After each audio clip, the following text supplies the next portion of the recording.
Karine Béché-Golovko, professeure à l'université de Moscou. Bonjour. Alors, à en croire les déclarations de Donald Trump et Vladimir Poutine, les relations entre Washington et Moscou s'annoncent bien meilleures à l'avenir. Comment expliquer ce virage à 180 degrés pour ces deux pays qui étaient pratiquement en guerre froide ces dernières années ? Bonsoir. Tout d'abord, il faudrait préciser que ce ne sont pas forcément les pays qui sont en guerre froide. C'est un problème à la base intérieure aux États-Unis.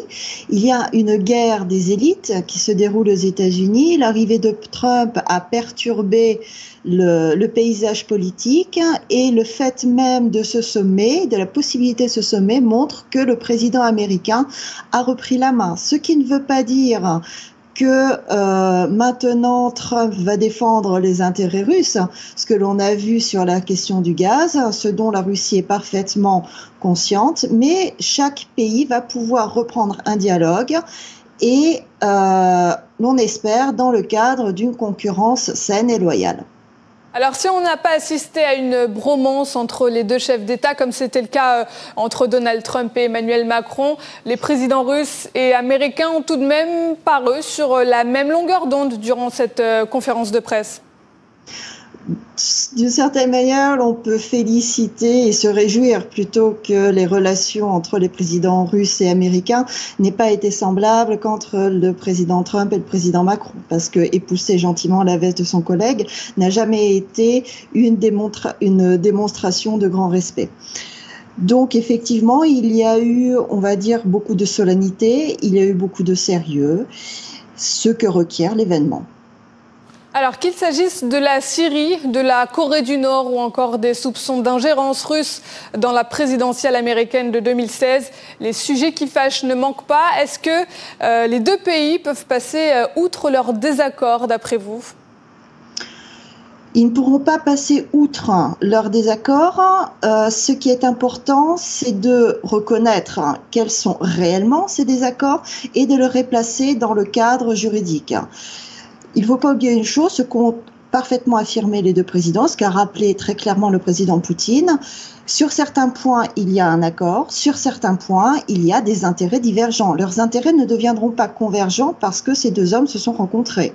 Ce qui est important, comme par exemple dans le cadre des accusations d'ingérence, c'est d'arrêter d'utiliser les journaux à la place des tribunaux, la communication à la place du droit, et d'utiliser les traités qui existent, de laisser la parole aux enquêteurs et aux magistrats, et non simplement aux soupçons des politiques, de certains politiques, et aux mass-médias qui jouent un jeu assez loin de l'éthique journalistique.